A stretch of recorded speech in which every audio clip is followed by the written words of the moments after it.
देवियों और सज्जनों नमस्कार। स्वागत है आपका बारंबार कविताएं सुनी अनसुनी के इस चलचित्र में और कविताओं के संसार विचित्र में। इस संसार में हैं कविताएं कविताएं और कविताएं, कुछ ऐसी जो आपका मन बहलाएं, कुछ कविताएं आपको गुदगुदाएं, कुछ ऐसी जो आपको दुखी कर जाएं और कुछ को सुन के आप ठहाका लगाएं, और कुछ होती हैं अकविताएं जिनको सुन के आप पछताएं और फिर कवि को पीटने के मंसूबे बनाएं।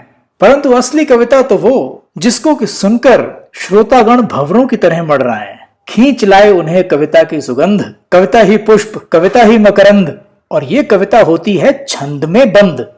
तो ये छंद क्या होता है भाई? कविता यदि आत्मा है तो छंद उस आत्मा का शरीर है। कविता यदि कंसेप्ट है तो छंद डेफिनेशन है, और जहां डेफिनेशन होती है वहां रूल्स नियम होते हैं। छंदों के इन नियमों को छंद शास्त्र कहते हैं, और यही छंद शास्त्र जो है वो कविताओं को इतना मनोरंजक, इतना रोचक बनाता है।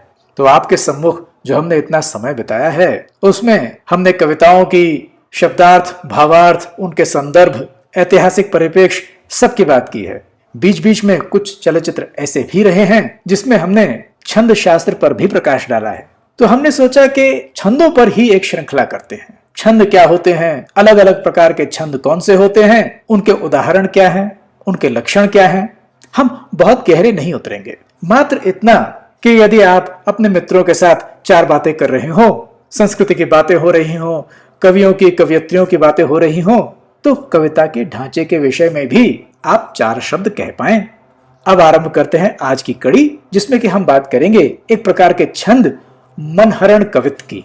आप पूछेंगे कि एक प्रकार के छंद, इस बात का क्या तात्पर्य हुआ? छंद के भी क्या प्रकार होते हैं? जी हाँ, छंद दो प्रकार के होते हैं, वर्णिक छंद और मात्रिक छंद। छंदों में गणना का बड़ा महत्व होता है, गिनती का। मात्राओं की गिनती होती है, वर्णों की गिनती होती है। जैसे शब्द है कविता, वर्ण कितने हैं? क वि ता, 3 वर्ण हैं। मात्राएं कितनी हैं? क 1 मात्रा, वि 1 मात्रा, ता 2 मात्राएं। तो कविता शब्द में 4 मात्राएं हैं, 3 वर्ण हैं। जिन छंदों में मात्राओं की गणना होती है उन्हें मात्रिक छंद कहते हैं, और जिनमें वर्णों की गणना होती है उन्हें वर्णिक छंद कहते हैं। हमारा जो मनहरण कवित्व है वो वर्णिक छंद है। अब मात्र गिनती करके तो किसी चीज का स्ट्रक्चर होता नहीं है, उसमें और भी चीजें होती हैं। तो छंद में होते हैं पद, पंक्तियां, लाइन्स। कुछ छंद 4 लाइनों के होते हैं, जैसे हमारा मनहरण कवित्व सवैये। कुछ 6 लाइनों के होते हैं, जैसे कुंडलिया छंद, छप्पय इत्यादि इत्यादि। तो मनहरण कवित्व 4 लाइनों का वर्णिक छंद होता है। अब प्रश्न ये होता है कि कितने वर्ण? मनहरण कवित्व में हर लाइन में 31 वर्ण होते हैं, और इनका एक विशेष अरेंजमेंट होता है। जो एक लाइन का पूर्वार्ध होता है उसमें 16 वर्ण होते हैं, और उसका जो उत्तरार्ध होता है उसमें 15 होते हैं। तो पूरी लाइन में 16 + 15 31 वर्ण होते हैं। ऐसी 4 लाइनें होती हैं। तो इस थ्योरी का जरा प्रैक्टिकल एग्जाम्पल लिए लेते हैं। जिन छंदों को हमने इस कड़ी में लिया है उनका यूं तो हम संक्षेप में एक शब्दार्थ और थोड़ा सा भावार्थ बताएंगे, परंतु यदि गहराई में आपको उनको समझना है, उनके संदर्भ को समझना है, तो उसके लिए हमारे जो अन्य चलचित्र हैं उनका हम लिंक डिस्क्रिप्शन बॉक्स में दे देंगे। 2 महत्वपूर्ण बातें हैं। हम आपके समक्ष मनहरण कवित्व के 2 उदाहरण प्रस्तुत करेंगे। ये दोनों ब्रजभाषा में हैं, पर ऐसा नहीं है कि मनहरण कवित्व मात्र ब्रजभाषा में पाए जाते हैं। छंद तो सभी भारतीय भाषा में होते हैं, और ये जो छंद शास्त्र में गणना है, मात्रिक छंद, वर्णिक छंद, इसकी जो गणित है वो भारतीय मूल की हर भाषा पर लागू होती है, क्योंकि वर्णों का ट्रीटमेंट, युग्माक्षर आदि और मात्राएं ये भारतीय मूल की सभी भाषाओं में एक जैसी ही हैं। तो मनहरण कवित्व आपको ब्रजभाषा में, अवधी में, हिंदी में, मैथिली, डिंगल, इन सभी भाषाओं में मिल जाएंगे। दूसरी बात ये कि आज का जो दूसरा उदाहरण है उस छंद पर विशेष ध्यान दीजिएगा। तो मनहरण कवित्व का पहला उदाहरण सुनते हैं और उसके बाद उसमें वर्णों की गणना देखते हैं। छंद है, इंद्र जिम जंब पर, बालावस्सु अंब पर, रावण सदंब पर, रघुकुल राज है पौन बार बाह पर शंभु रत्न नाह पर ज्यों सहस्त्र बाहु पर राम ध्वज राज है। दावाद्रुम दंड पर चीता मृग झुंड पर भूषण भितुंड पर जैसे मृग राज है। तेज तम अंश पर कान्हा जिम कंस पर त्यों म्लेच्छ वंश पर शेर सेवराज है। त्यों म्लेच्छ वंश पर शेर सेवराज है।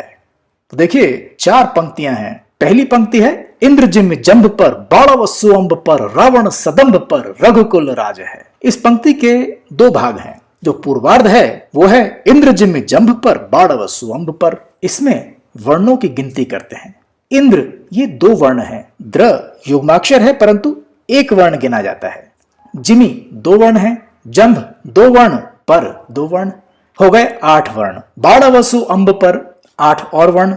तो ये जो पूर्वार्ध है इसमें 16 वर्ण है। उत्तरार्ध में रावण सदंभ पर रघुकुल राज है। रावण सदंभ पर 8 वर्ण है और रघुकुल 4, राज 2 है 1 7। 8 और 7 हुए 15, 16 और 15 हुए 31। यह है पहली पंक्ति।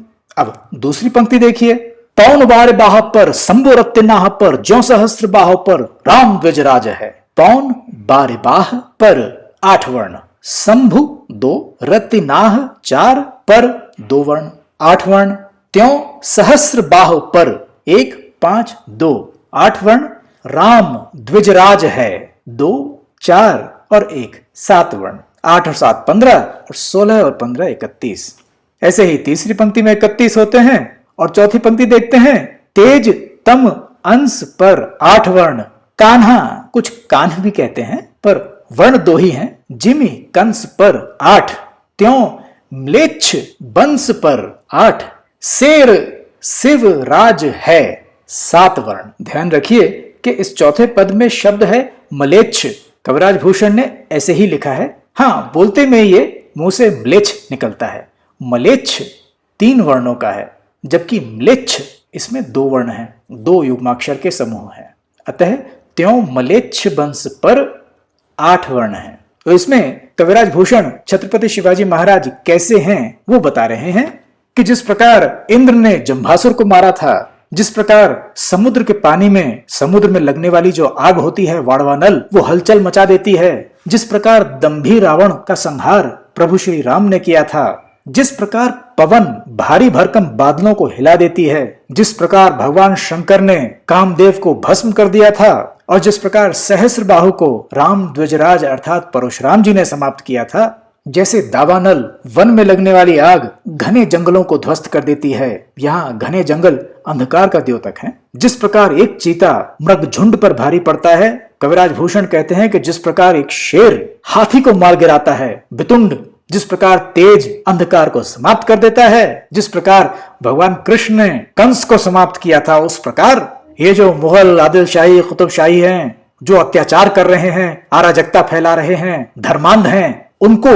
छत्रपति शिवाजी महाराज आपने समाप्त किया। उनके लिए आप शेर हैं और अगर वो शेर हैं तो आप सवा शेर हैं, आप हमेशा उन पर भारी हैं। तो ये था मनहरण कवित्व का पहला उदाहरण, कविराज भूषण द्वारा रचित छत्रपति शिवाजी महाराज के लिए कहा गया शिवराज भूषण ग्रंथ में से। इसी ग्रंथ में से मनहरण कवित्व का हम दूसरा उदाहरण लेते हैं। पैज प्रतिपाल भूमि भार को हमाल चहु चक्र को संभाल भयो दंडक जहान को साहिन को साल भयो ज्वाल को जवाल भयो कर को कृपाल भयो हार के विधान को वीर रस ख्याल शिवराज भुवपाल तुव हाथ को विशाल भयो भूषण बखान को तेरो कर बाल भयो दक्षिण की ढाल भयो हिंदू को दीवाल भयो काल तुर्कान को हिंदू को दीवाल भयो काल तुर्कान को।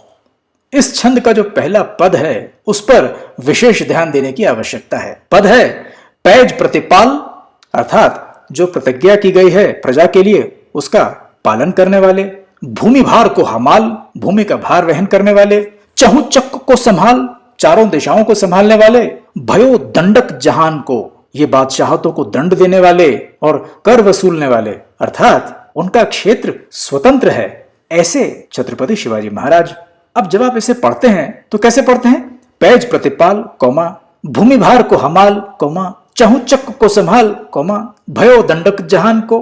क्योंकि ये 4 गुण हैं तो बड़ी जाहिर सी बात है आप जब वर्णों की गणना करेंगे तो इसी प्रकार से करेंगे।